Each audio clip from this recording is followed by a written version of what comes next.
ఈ ఆదివారానికి ఏర్పాటు చేయబడినటువంటి అంశం ఏంటి అంటే, నిజమైన ఉపవాసం అంటే ఏమిటి? ఏది నిజమైన ఉపవాసం? ఉపవాసం అంటే ఏంటి? నిజమైన ఉపవాసం గురించి మనం ఆలోచిద్దాం. ముందుగా కొన్ని విషయాలు ఒక 5 నిమిషాలు ప్రాథమిక అంశాలు చర్చిద్దాం. ఆ తర్వాత మరికొన్ని విషయాలు లోతుల్లోకెళ్ళి చర్చించే యొక్క మాటలు చూద్దాం. ఎందుకంటే ఇది ఒక పట్టాన అర్థమయ్యేది కాదు. కొన్ని విషయాలు కూలంకుషంగా చర్చించాలి. కొన్ని విషయాలు నామమాత్రంగా మనం రోజు మన అనుదిన జీవితంలో మనం దేనికోసమైతే పాటిస్తున్నామో వాటి గురించి చర్చించాలి. ఇలా కొన్ని చర్చిస్తే 100% కాకపోయినా ఎంతో కొంత అవగాహన వస్తుందని నా నమ్మకం. ఎంతో కొంత నేర్చుకునే ఆ యొక్క ప్రయత్నం చేయడానికి మనం ప్రయత్నిద్దామండి. అసలు ఏమి సాధించడానికి మనం ఉపవాసం చేస్తున్నాం? ఇక డైరెక్ట్‌గా మెసేజ్ ఏంటి అంటే, క్రైస్తవులు అనబడే మనము ఉపవాసం చేస్తున్నాం. ఉపవాసం ఎప్పుడు చేస్తున్నాము అనేది పక్కన పెడితే, 365 రోజుల్లో ఎప్పుడైనా ఉపవాసం చేయొచ్చు. చేసేవాళ్ళు కొంతమంది ఉన్నారు. అవసరాల కోసం, వారి వారి కష్టాలు, నష్టాలు, వ్యాధులు, బాధలు, సమస్యలను బట్టి అప్పుడప్పుడు చేస్తూ ఉండొచ్చు. ఇక్కడ ఎప్పుడు చేశామా అన్నది కాదు కానీ, అసలు ఉపవాసం అంటే నిజమైన ఉపవాసం అంటే ఏంటి అనేది మనం నేర్చుకుందాం. ముఖ్యంగా ఉపవాసం అనడానికి అర్థం ఏమొస్తుంది అంటే దేవునికి దగ్గరగా ఉండడం. దేవునికి దగ్గరగా ఉండడం. దగ్గరగా ఉండడం అంటే బైబిల్ ముందు పెట్టుకొని కూర్చొని చదవడమా? లేదా రోజంతా పాటలు పాడడమా? లేదా ఉదయాన్నే లేచి మనం ఏదో ప్రార్థించి ఉపవాసం ప్రారంభించి ఉపవాసం అయిపోయేంత వరకు కొన్ని విషయాలు మనము ఆలోచించి లేదా పాటలు పాడి చాలా చర్చెస్‌లో తెల్లవారుజామునే ప్రార్థన పెట్టుకుంటారు. ఉపవాస ప్రార్థనలు ఒక 10 రోజులు, 20 రోజులు, 30 రోజులు, ఉపవాస కూడికలు, ఉపవాస ఆరాధన ఉత్సవాలు ఇలా 2, 3 రోజులు జరుగుతాయి. ఉపవాసం గురించి బోధించరక్కడ. ఉపవాసం ఉంటారు అంతే. దైవ సేవకుడు ఉపవాసం ఉండి ఓ 3 రోజులు ప్రార్థిస్తాడు. అతనికి దర్శనాల్లో వచ్చిన అంశాలను చెప్తాడు. మ్యాటర్ ఏంటంటే టైటిల్ ఒకటి, జరిగేదొకటి. వినేవాళ్ళు ఉపవాసం గురించి నేర్చుకోరు. కేవలం ఆరాధిస్తారొచ్చి. గంట సేపు మైమరిచిపోతారు. మెసేజ్ చెప్పే ఆ ప్రసంగికుడు తను ఎందుకు ఉపవాసం ఉన్నాడు, తనకి దర్శనంలో ఏమొచ్చింది చెప్తాడంతే. మీ కుటుంబాల్లో ఇది జరుగుతుంది, అది జరుగుతుంది, జరగాలని దేవుడు కోరుకుంటున్నాడు. నేను ఉపవాసం ఉంటే దేవుడు నాకు ఇలా బయలుపరిచాడు. ఇలా. అంటే అక్కడ ప్రసంగంలో ఉపవాసం గురించి ఏమీ లేదు. చాలా సందర్భాలలో, నేను అన్ని సందర్భాలు చెప్పట్లేదండి. అందరిని ప్రశ్నించట్లేదు, అలా విమర్శించట్లేదు. చాలా సందర్భాలలో ఇది జరుగుతూ ఉన్నది. మరి ఉపవాసం చేస్తున్న క్రైస్తవులు ముఖ్యంగా ఈ లెంట్ డేస్ అని మనం పెట్టుకుంటున్నాం. ఉపవాసం ఉండడం మంచిదా? మంచిదే. ఉండకూడదా? అలా ఏం లేదు. క్రైస్తవులు ఉపవాసం చేయాలా? చేయకూడదా? అనేది పక్కన పెడితే ఉపవాసం ఉండడం మంచిదే. ఎవరికి మంచిది? క్రైస్తవులకేనా? క్రైస్తవులొక్కటే ఉపవాసం ఉంటున్నారా?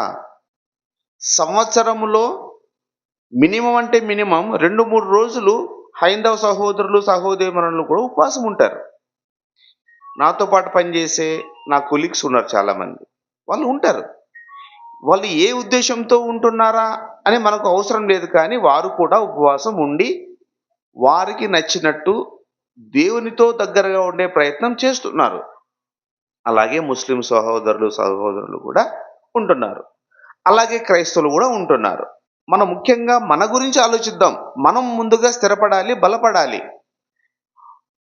సాధారణంగా ఈ సీబీటీ క్రైస్ట్ చర్చ్‌లో మేము ప్రకటించే ఈ విషయాలన్నీ కూడాను మరీ ముఖ్యంగా సంఘంలో ఉన్నవాళ్ళు, క్రైస్తవులు అనబడే వాళ్ళు, దేవుని తెలుసుకున్న వాళ్ళు, బాప్తిసంలోకి వచ్చిన తర్వాత వారి యొక్క ప్రాథమిక జీవితంలో వాళ్ళు అనుసరించే కొన్ని విషయాల్లోని లోపాలను మాత్రమే మేము మాట్లాడుకుంటున్నాం. మాట్లాడే ప్రయత్నం చేస్తున్నాం ఇక్కడ. దాదాపుగా. అంటే ముందుగా వాక్యం మనం బాగా నేర్చుకుంటే మనం పాటిస్తాం. పాటించిన వాక్యాన్ని మనము గట్టిగా పట్టుకుంటాం. అలాగే మన జీవితానికి అన్వయించుకుంటే అప్పుడు మనం సక్సెస్‌గా మనం పరలోక రాజ్యానికి వెళ్ళడానికి దారి మనకు సరళమవుతుంది. మనమే సరిగ్గా పాటించకపోతే ఏం మనకు లాభం చెప్పండి? అసలు ఉపవాసం వల్ల ఏమి లాభం ఉందని మనం చేస్తున్నాం అనేది ప్రశ్న ఇక్కడ. అసలు ఉపవాసం ఈ 40 రోజులు ఉంటున్న విషయాల గురించి చర్చిద్దాం ముందుగా. ఈ 40 డేస్ ఎందుకు? 40 అనేది ఎందుకు? ఒక 3 సందర్భాల్లో మాత్రమే 40 అనేది ఉందిక్కడ. ముందుగా మోషే గారు సీనాయి పర్వతం పైన వెళ్ళినప్పుడు ఆజ్ఞల కోసం 40 రోజులు ఉంటే, తిరిగొచ్చేటప్పటికి కింద నుండి జనాంగం చెడిపోయి, లేదా వారి ఆ శారీరక సంబంధమైన క్రియలు చేస్తూ ఉన్నప్పుడు కోపంతో మోషే గారు ఆ యొక్క రాతి పలకలను పగలగొట్టి, మరొకసారి దేవుని యొక్క పిలుపు మేరకు మళ్ళీ వెళ్ళిపోతాడు మళ్ళా ఒక 40 రోజులు. అంటే ఫస్ట్ ఒక 40 తర్వాత ఒక 40. ఆ 40 రోజులు ఏమని తిన్నాడా అంటే ఏమీ తిన్నట్టు లేదు. కొండపైన ఏముంటాయి ఎవరు చేసి పెడతారు? దేవుడే దిక్కు. దేవుడే చూసుకున్నాడు అంతే. యెహోవా ఈరే అని పాట పాడుకుంటాం కదా! అలా. అంతేనండి. తర్వాత మళ్ళీ పాత నిబంధన గ్రంథంలో పర్టిక్యులర్‌గా ప్రత్యేకంగా ఒక జనాంగం 40 రోజులు ఉపవాసం ఉన్నట్టు ఎక్కడ కనపడదు. ఎక్కడ కనపడదు. దేవుడు కూడా మీరు మోషే గారు ఉన్నప్పుడు మీరు చూశారు గదా! ప్రయాణ మార్గంలో ఉన్నప్పుడు మోషే గారు 40 రోజులు ఉపవాసం ఉండి మీకోసం ఆజ్ఞలు తెస్తే మీరు మీ వల్ల అతను పగలగొట్టేశారు. మళ్ళీ 40 రోజులు ఉన్నాడు. మళ్ళీ మీరు ఒకసారి ఉండండి అని దేవుడు ఏమైనా ఎక్కడ చెప్పారా ప్రవక్తల ద్వారా? చెప్పలేదే. అయిపోయింది. పాత నిబంధన అయిపోయింది. కొత్త నిబంధనలోకొస్తే న్యూ టెస్టమెంట్‌లో ఈ 40 అనే ఉపవాస రోజులు, దినాలు అనేవి యేసుక్రీస్తుల వాళ్ళు శోధనలో ఉన్నప్పుడు అక్కడ మనకు కనిపిస్తది. యేసుక్రీస్తుల వారు ఎందుకు శోధింపబడ్డాడు? దేనికోసం? ఎవరి వల్ల? ఎవరి చేత? ఆత్మ చేత నడింపబడి అరణ్యంలోకి అపవాది చేత శోధింపబడ్డాడు. ఆ 40 డేస్ అంటే ఆ 40 డేస్ ఆయన ఏం చేశాడు యేసుక్రీస్తుల వారు అంటే ఏమీ తినలేదు. అయితే అపవాది పరీక్షించాడు యేసుక్రీస్తు వారిని. అపవాది ఏం చేశాడండి? పరీక్షించాడు. దేనికి పరీక్షించాడు?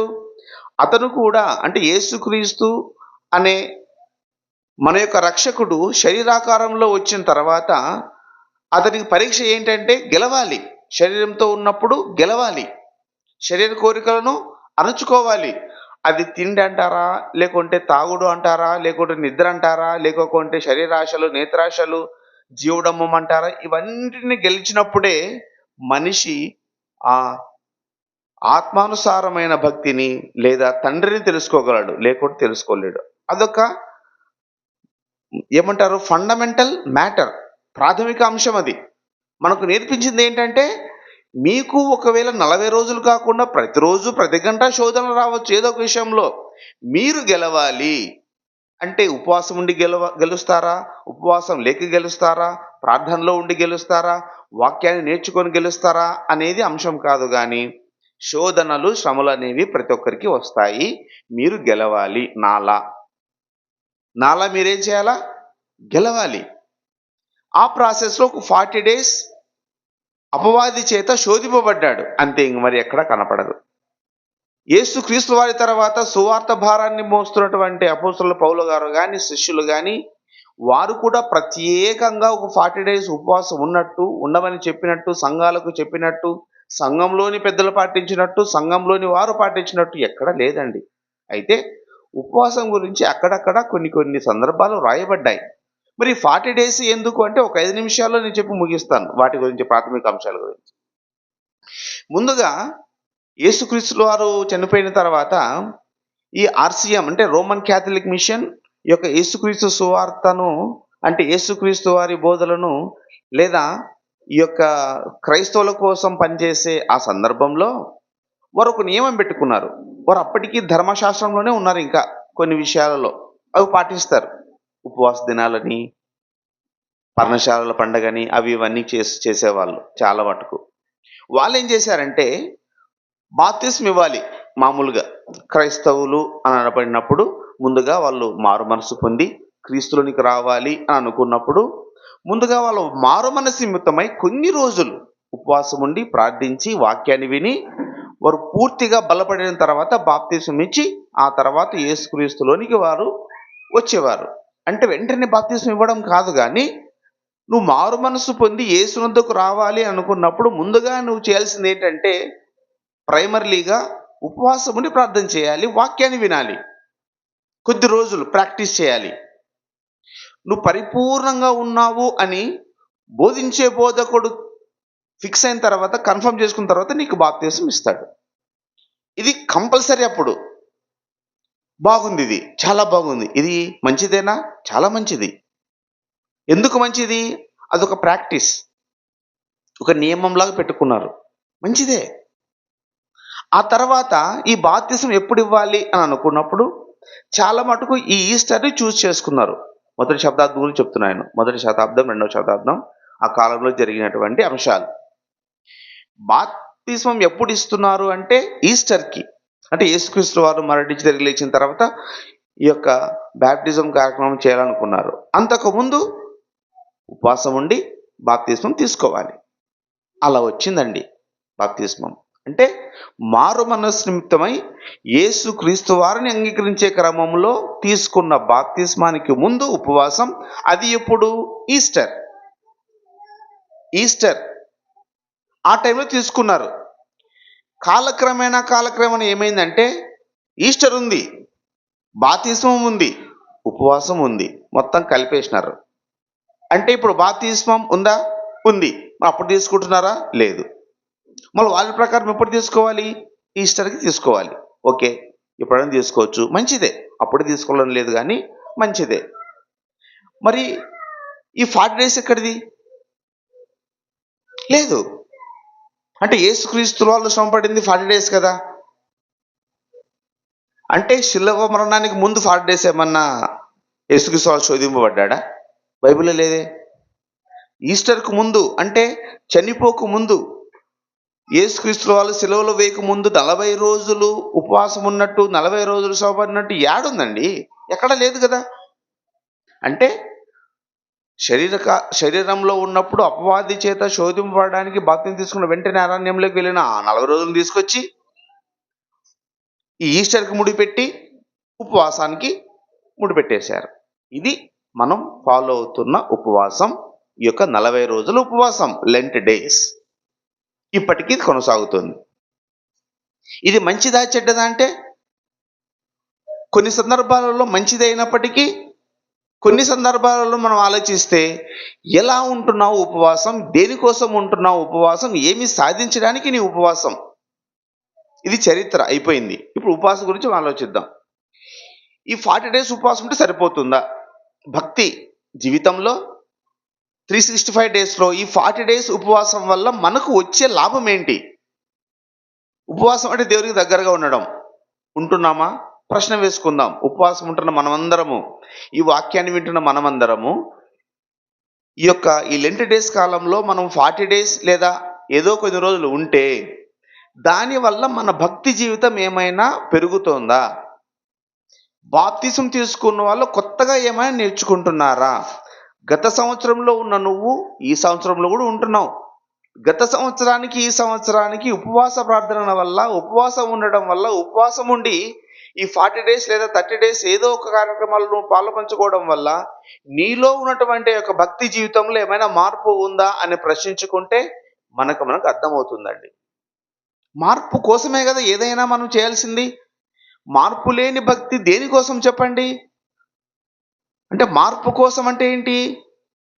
అంతో కొంత ఉన్నటువంటి భక్తి జీవితం కాస్త ఏమవ్వాలి?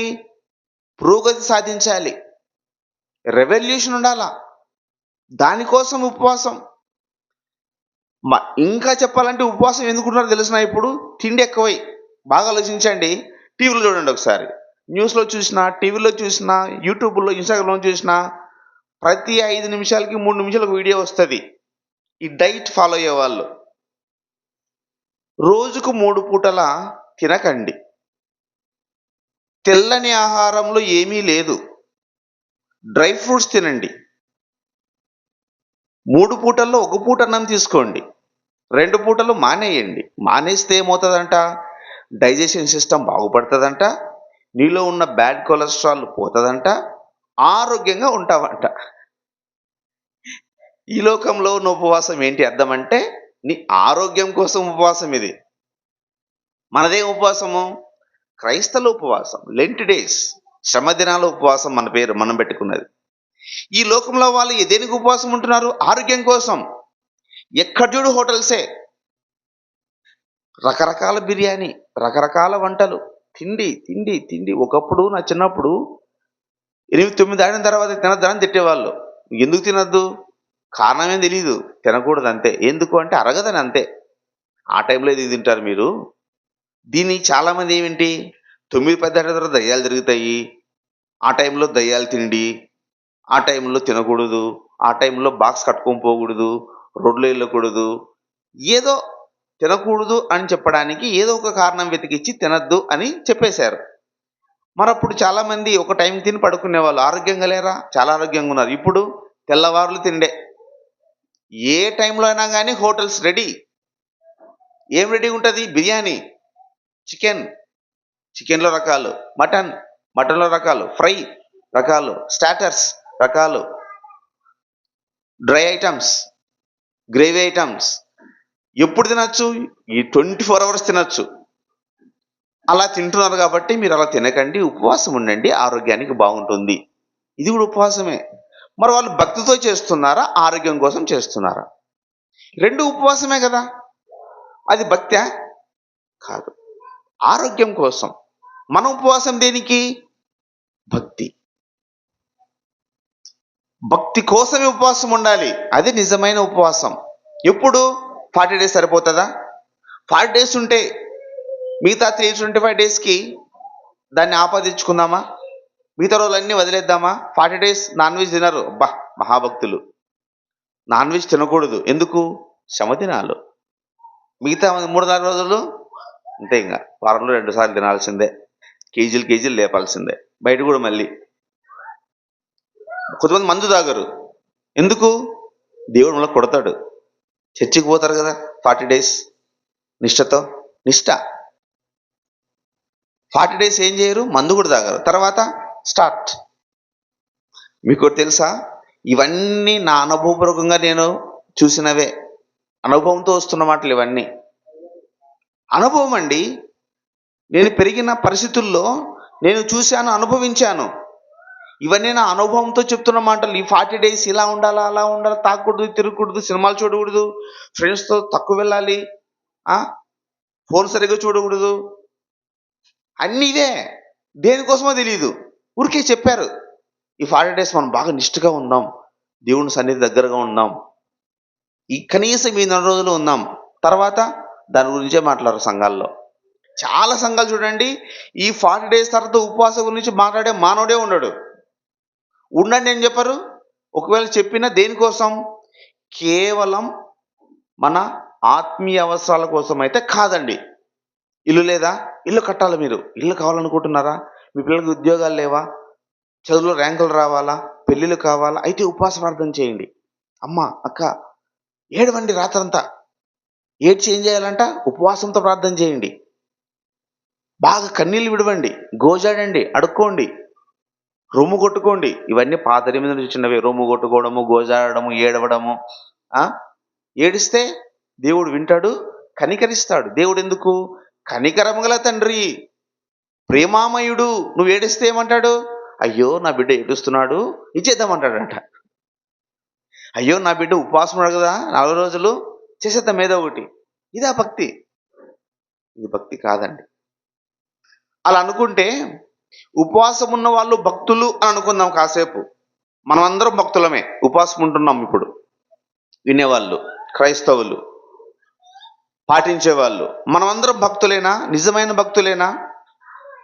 నిజమైన భక్తుడు అంటే బాప్తిసం తీసుకొని ఉంటాడు. మరి బాప్తిసం తీసుకునే వాళ్ళే ఉపవాసం ఉంటున్నారా? క్రైస్తవులు లేదు, చిన్నపిల్లలు కూడా ఉంటున్నారు. చాలా సంఘాలలో చాలా మంది ఉంటారు. మా అమ్మ కూడా ఉంటుంది. మా అమ్మ ఇంకా బాప్తిసం తీసుకోలే.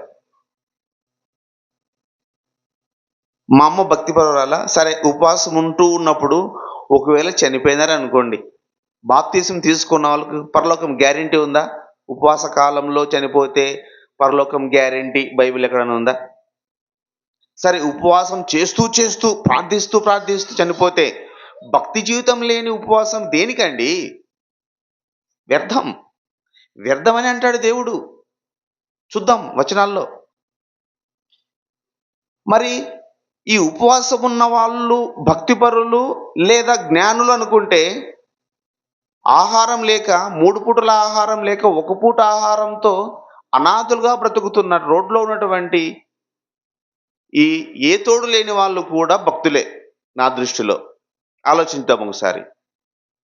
చర్చికి వెళ్ళడానికి నువ్వు ఆహారం మానేసి చర్చికి వెళ్తున్నావే, పొద్దున్నుంచి సాయంత్రం దాకా ఆహారం మానేసి ఉపవాసం ఉంటున్నావు కదా.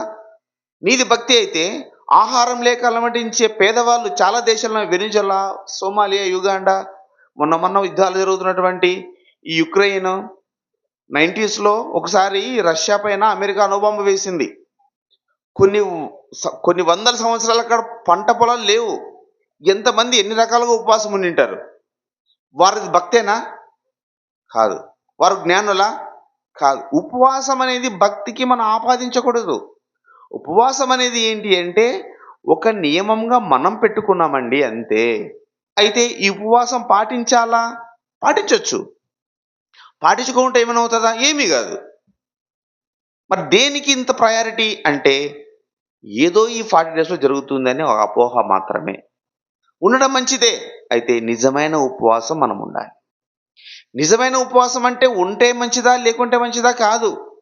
పొద్దున్నుంచి 3 దాకా ఉండి ఉపవాసం ఆ తర్వాత తిని బయట తిరిగితే సరిపోతుందా? బైబిల్ గ్రంథంలో ఒక మాట ఉంటుంది, నీ మునుమటి భక్తి తర్వాత భక్తి కంటే తక్కువగా ఉందా ఎక్కువగా ఉందని ఆలోచిస్తే ఎక్కువ కావాలంట తర్వాత. తక్కువైతే నువ్వు నీతిపరుడు కాదు, భక్తిపరుడు కాదు. నిన్నటి కంటే నీ భక్తి ఈరోజు ఎలా ఉండాలి? ఉన్నతంగా ఉండాలి. మరి రేపటికి అలాగైనా ఉండాలి, కొంచెమైనా పెరగాలి. తగ్గితే పరలోక రాజ్యం వస్తుందా? రాదు.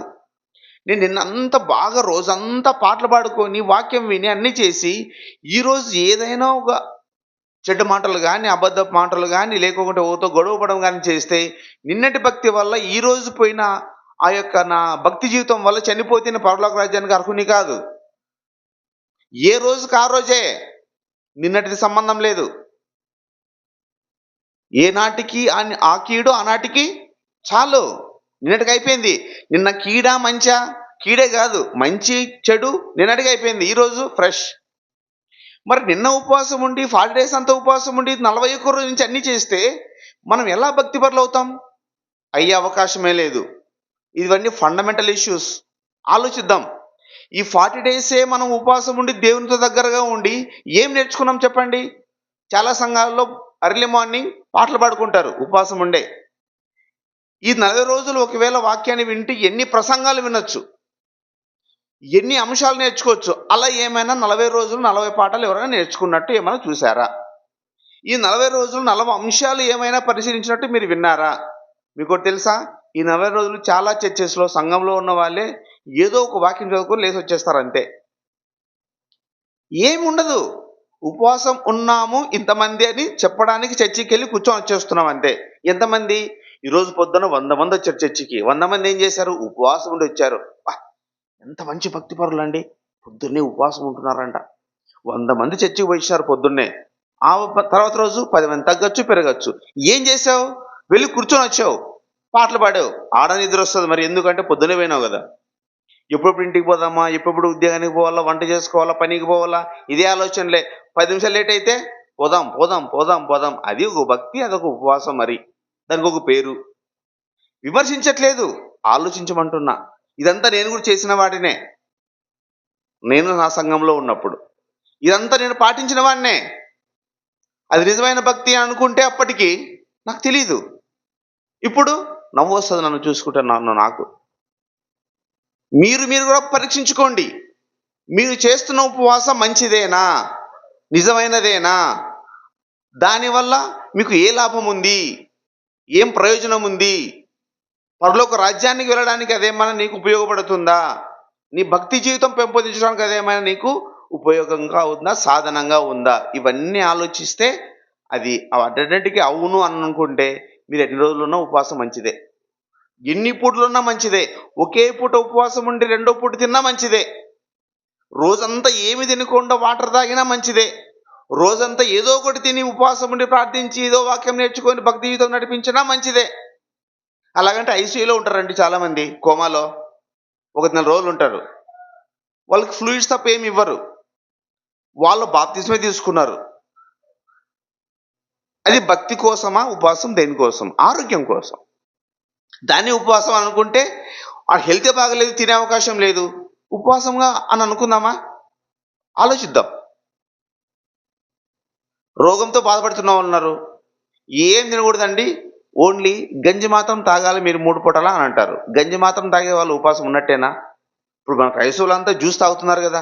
జ్యూస్ తాగొచ్చా? ఎంతైనా తాగొచ్చు. బాటిల్ తాగొచ్చు. లీటర్స్. తినకూడదు అంతే. తినకూడదు. ఎప్పటిదాకా? సరిగ్గా 3 గంటల దాకా. ఈ 3 ఎందుకు? యేసుక్రీస్తుల వారు 3 గంటల మధ్యలో చనిపోయినాడు గదా! కొండపైన ఈ 3 అంటే రమారమి మధ్యాహ్నమయ్యెను, ఆ టైంలో చనిపోయాను అని అనుకుంటే అప్పటికి ఏమైతదంట? యేసుక్రీస్తు చనిపోయిన వెంటనే హమ్మయ్య! తినొచ్చు. యేసుక్రీస్తు చనిపోయిన తర్వాత తింటావా? నేను పెరిగిన చర్చిలో 3 గంటల తర్వాత భోజనం ఉంటది ప్రతి వారం. ఫ్రైడే. ఫ్రైడే రోజు ప్రార్థన జరుగుతది. ప్రేయర్ అయిపోయిన తర్వాత ఎవరో ఒకరు పాపం స్పాన్సర్ చేస్తారు. భక్తితోనే. ఇంక అయిపోయిన వెంటనే ఇంక స్టార్ట్. పైకి గూడా లేయరు అట్లే చర్చిలో కూర్చున్న వాళ్ళు. అట్లా కూర్చొని అట్లే తినడం. నేను అట్లా కూర్చున్న వాడినే. దేనికి అంటే ఎప్పుడు మూడవుతదా? ఎప్పుడు అయిపోతదా? ఎప్పుడు తిందామా? ఎంత బాగుంది గదండీ! తిండి. మనమంతా తిండి ప్రియులం. అంతెందుకండి ఇంకో విషయం మాట్లాడుకుందాం. ప్రతి ఆదివారం బల్లారదన తీసుకుంటున్నాం మనం. తీసుకుంటున్నామా? కొన్ని సంఘాల్లో ఈ నెల రోజుల్లో బల్లారదన ఇవ్వరు. ఈ 40 డేస్ బల్లారాధన ఇవ్వరు. మళ్ళీ 40 డేస్‌లో ఒకవేళ ఉపవాసం ఉంటూ బల్లారాధనలో చేయి వేయకుండా ఉంటే ఏమవుతది? ఆలోచించారా? దేవుడేమో క్రమముగా ఖచ్చితంగా బల్లారాధనలో మీరు పాలు పంచుకోండి అని దేవుడంటే, అసలు ఆబ్సెంటే కావద్దండి బల్లారాధన కానీ దేవుడు ప్రకటిస్తే కొత్త నిబంధనలో ఈ 40 డేస్ కట్ చేసి తీరా యేసుక్రీస్తు వాళ్ళు లేచిన తర్వాత మొదటి ఆదివారం ఇస్తారు. ఇది ఎంతవరకు న్యాయమండి? బైబిల్ ఎక్కడైనా ఉందా? అంటే బైబిల్ ప్రకారంగా మనం ఉపవాసం లేము అనేది అర్థమవుతది. బైబిల్ ఒప్పుకోదండి. సరే ఏదో రకంగా ఉంటున్నారు అంటే దానివల్ల ప్రయోజనము లేదు. ఇవడ్డి. ఇవన్నీ ఫండమెంటల్ ఇష్యూస్ అంటారు. ప్రతి ఒక్కరు ఆలోచిస్తే అందరూ ఒప్పుకోవాల్సిందే. జ్ఞానం ఉన్నవాడు, జ్ఞానం లేనివాడు, క్రైస్తవుడు కాని వాళ్ళు, బాప్తిసం తీసుకున్న వాళ్ళు, తీసుకోని వాళ్ళు. నిజంగా ఈ ఉపవాసం దేనికి అని ఆలోచిస్తే మీ ఆత్మీయ జీవితం కోసం చేస్తే అది చాలా మంచిది. 100% మీకు అప్లికేబుల్ అవుతది. మిగతా దేనికి ఉన్నా నీ లాభం కోసం మాత్రమే ఉపవాసం ఉంటున్నావు కానీ, దానివల్ల దేవునికొచ్చే లాభం ఏమాత్రము లేదు. దేవునికి ఏంటి లాభం తెలుసా? నువ్వు మారుమనస్సు పొంది దేవునిలోకొచ్చి స్థిరంగా నిలబడడం దేవునికి కావలసినటువంటి నిజమైన ఉపవాసం వల్ల, ఒక మారిన వ్యక్తి వల్ల వచ్చే సంతోషం. సరే 40 డేస్ తర్వాత వెంటనే ఒక అనౌన్స్‌మెంట్. ఎంతమంది మారు మనసు పొంది బాప్తిసం తీసుకుంటున్నారో అడిగితే ఒకరిద్దరు లేస్తారు. ఇంకెంతమంది ఉంటారు పెండింగ్? చాలా మంది ఉంటారు. మరి ఏం మార్పొచ్చింది? ఏ మార్పు లేదు. మూలపాఠాల మనిషి. ఎంత చెప్పినా ఇంతే. మరి పాత నిబంధన గ్రంథంలో ఎవరైనా ఉపవాసం ఉన్నారా? ఆలోచిద్దాం. ఉన్నారు. దేనికోసం ఉన్నారు? ప్రవక్తలు, భక్తులు, నీతిమంతులు, రాజులు, ప్రజలు ఉన్నారు. దేనికోసం ఉన్నారంటే కొంతమంది స్వలాభం కోసం ఉన్నారు. కొంతమంది దేవుని ప్రజల కోసం ఉన్నారు. కొంతమంది దేవుని కోసమే ఉన్నారు. మోషే గారు 40 రోజులు ఉపవాసం ఉండి సీనాయి పర్వతం పైనకెళ్ళి ఆ యొక్క రాతి పలకలు తెచ్చాడు. ఎవరి కోసం ఉన్నాడు? దేవుని ఆజ్ఞ మేరకు ప్రజల కోసం. మంచిదా కాదా? మంచిదండి. మంచిదది. మనం కొండెక్కుదామా మోషేలాగా? ఏమి తినలేదు, ఏం తాగలేదంట. ఉండగలమా? జరగదది. అంటే దాన్ని అప్లై చేసుకుందామా? దాన్నే అప్లై చేసుకున్నా చెల్లదు. దావీదు గారు కొద్ది రోజులు ఉపవాసం ఉన్నారు.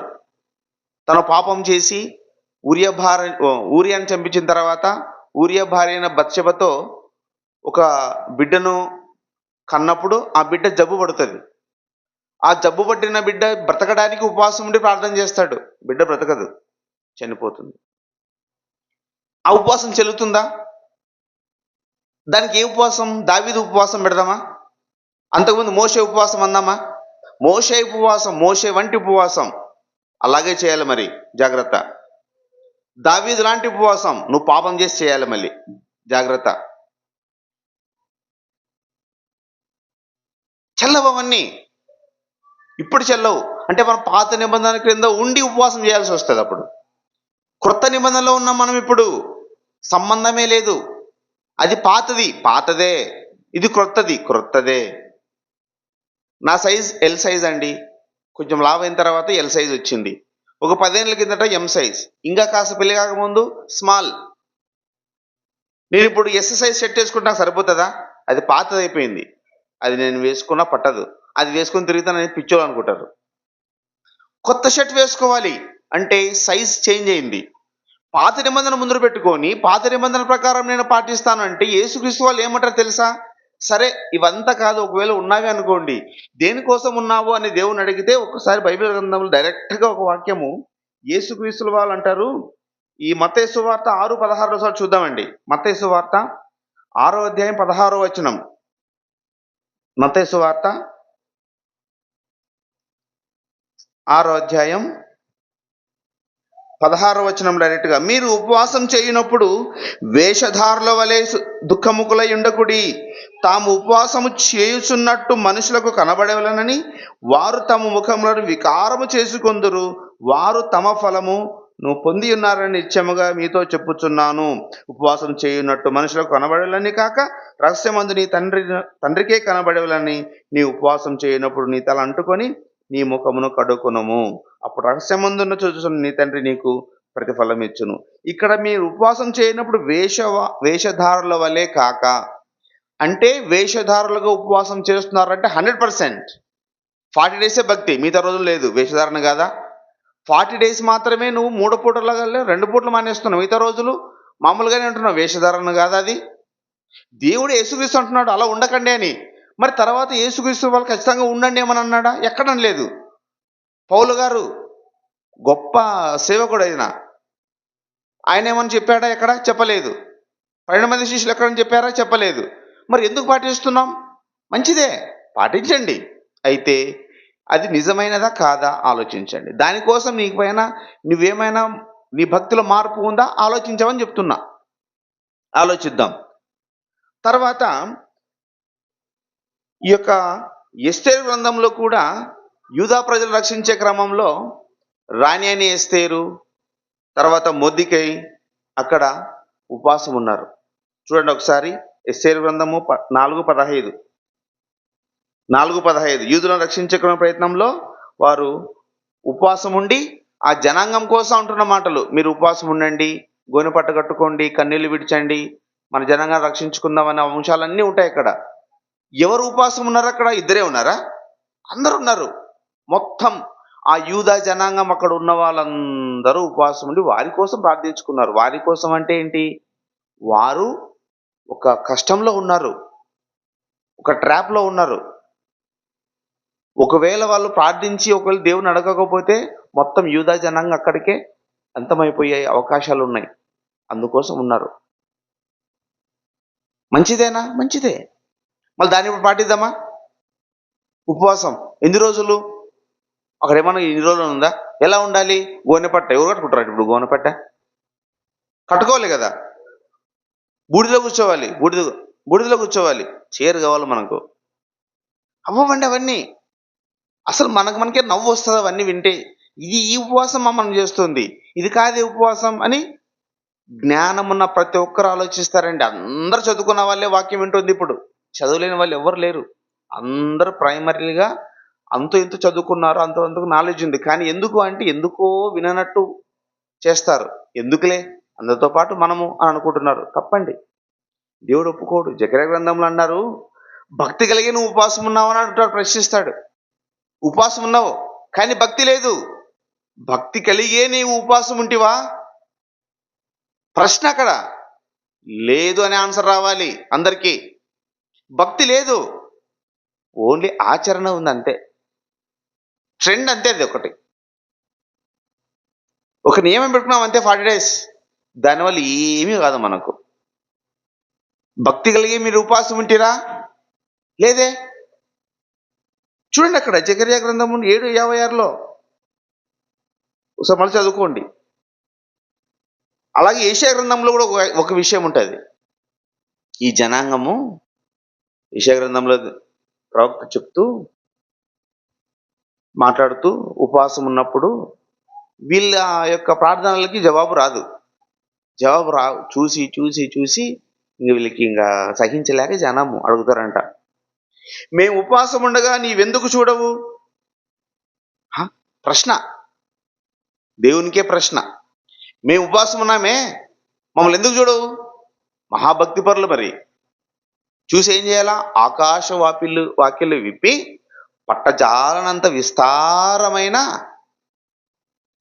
ఆశీర్వాదాలు. దేనికి? ఉపవాసం. నువ్వు ఉపవాసం ఉండి వేసే కానుక 10-20.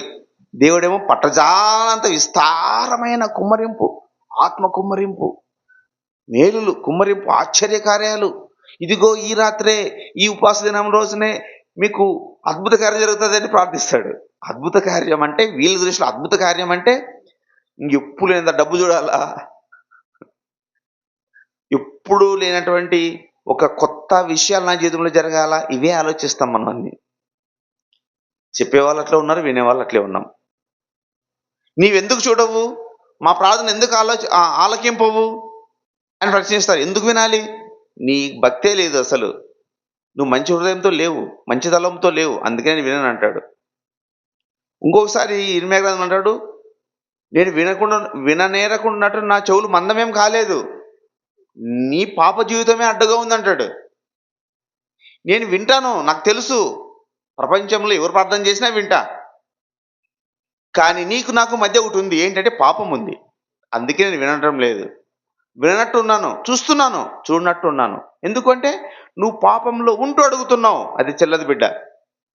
నువ్వు పాపంలో ఉంటూ ఉపవాసం చేస్తున్నావు, అది చెల్లదు. నువ్వు పాపంలో ఉంటూ 40 రోజులు పాటిస్తున్నావు, అందుకే నేను వినను. విన్నట్టు మీరు ఫీల్ అవ్వాలంతే. దేవుడు ప్రేమమేడు కదండి.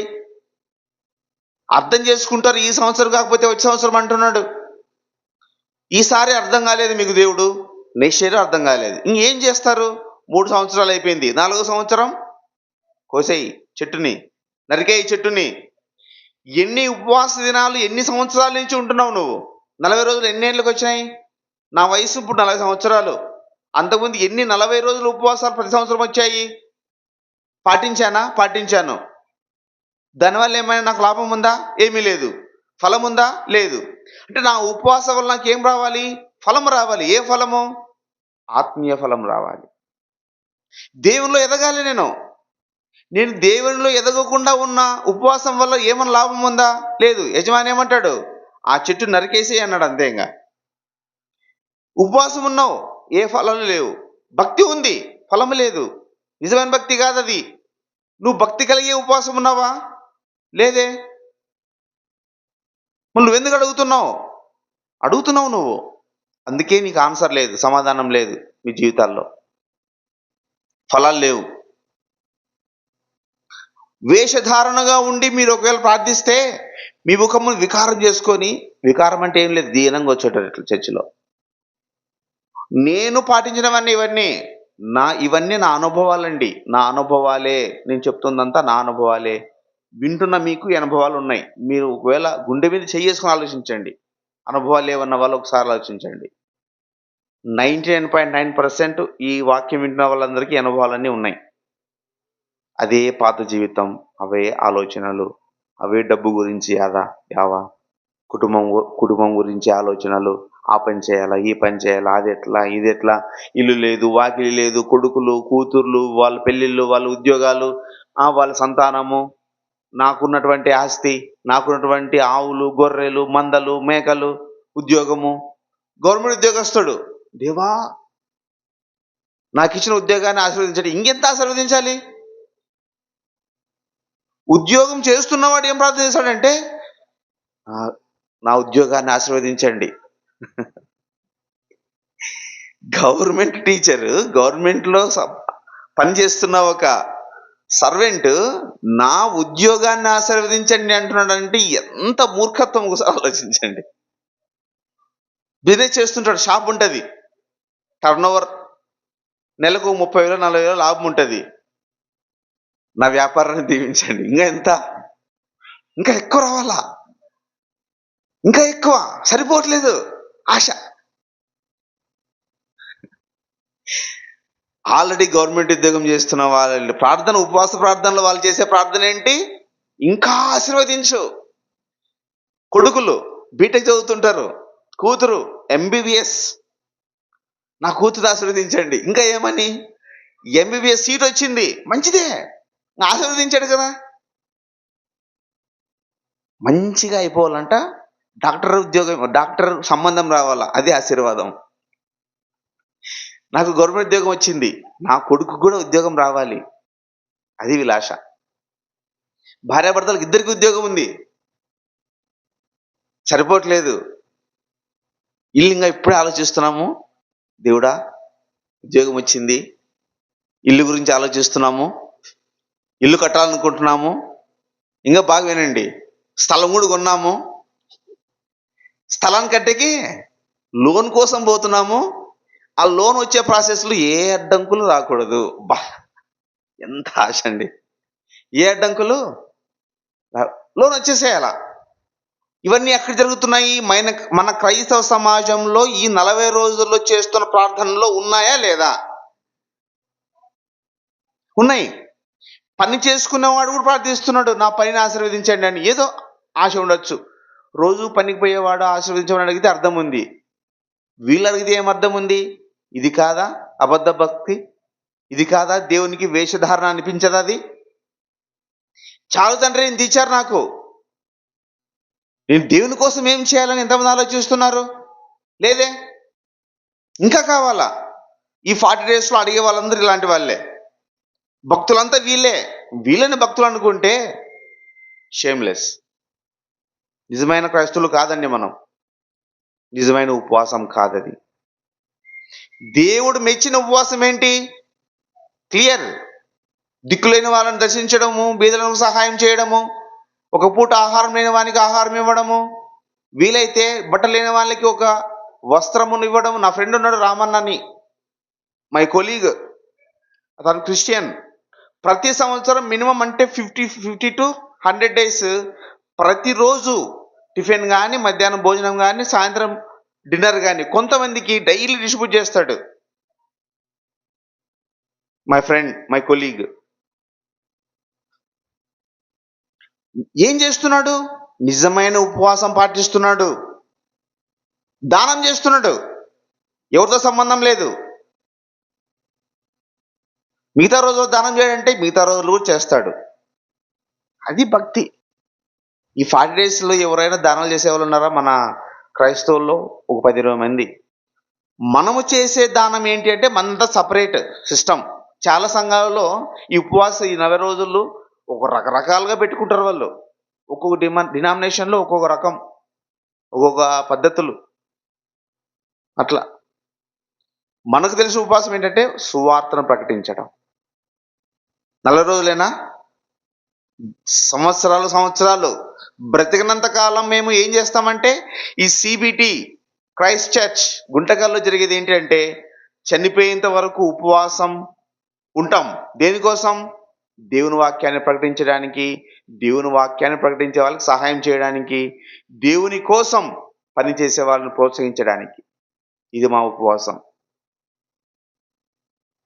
ఆలోచించండి, ఉపవాసం అనేది నీ కడుపు కాల్చుకుంటే అది ఉపవాసం కాదు.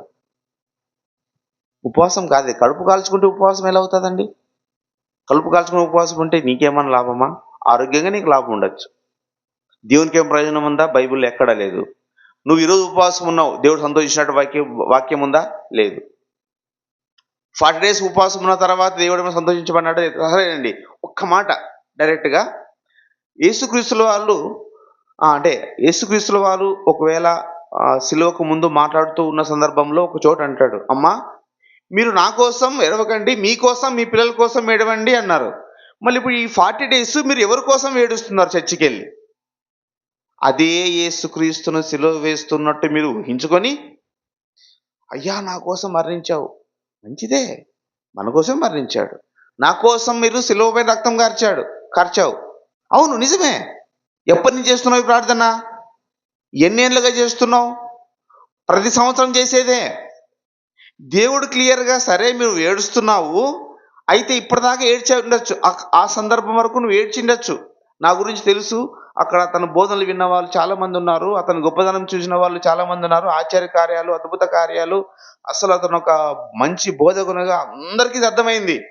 ఇలాంటి వ్యక్తినా వీళ్ళు చంపుతున్నారనే బాధలో వాళ్ళు ఏడుస్తూ ఉన్నప్పుడు యేసుక్రీస్తు వారు అంటారు, ఇప్పటిదాకా ఈ క్షణం వరకు మీరు నా కోసం ఏడ్చారు మంచిదే. అయితే తర్వాత నేను చనిపోయిన తర్వాత ఉందే ఒక సందర్భం వస్తది. కొన్ని ఏండ్లొస్తాయి. 2000 సంవత్సరాల కింద అంటున్నమాట. నా కోసం మీరు ఏడవడం మానేయండి ఇంకా. సంతోషించండి నేను చనిపోయినందుకు, మీరు రక్షించబడినందుకు. సంతోషించండి, గంతులు వేయండి. నేను తిరిగి లేచిన తర్వాత మీరు కూడా తిరిగి లేస్తారు. అయితే మీ కోసము, మీ పిల్లల కోసం మీరు ఏడవాలి. ఏడవడం అంటే ఏంటి? ఇంట్లో కూర్చొని ఏడవడమా? ఏడవడం అంటే ఏంటి? బాధపడండి. భక్తి లేదని బాధపడండి. భక్తి జీవితంలో నడిపించే క్రమంలో బాధపడినట్టు ఏడ్చండి. వాళ్ళని సరైన దారిలో పెట్టండి.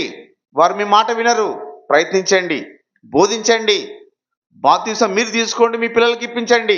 సరైన మార్గంలో నడిపించండి. దీనికోసం మీరు ఏడవండి అని దేవుడు అంటే, ఇప్పటికీ ఆ పని మాత్రం చేయట్లేదు. మీకోసం, మీ పిల్లల కోసం ఏడవండి అని యేసుక్రీస్తు వారు క్లియర్‌గా సిలువకు ముందు అంటే, ఈ యొక్క మాటను బేస్ చేసుకొని ఎన్ని వాక్యాలు వింటున్నారు, ఎన్ని ప్రసంగాలు విన్నారు మీ చర్చిలో ఈ 40 డేస్‌లో? వినలేదు. మీకు అవసరమే లేదు అదంతా. అది నిజమైన ఉపవాసమా? కాదు. 40 డేస్ నాన్ వెజ్ మానేస్తే నిజమైన ఉపవాసమా? కాదు. 40 డేస్ మాత్రమే మందు మానేసి తర్వాత మళ్ళీ స్టార్ట్ చేయడం ఉపవాసమా? కాదు.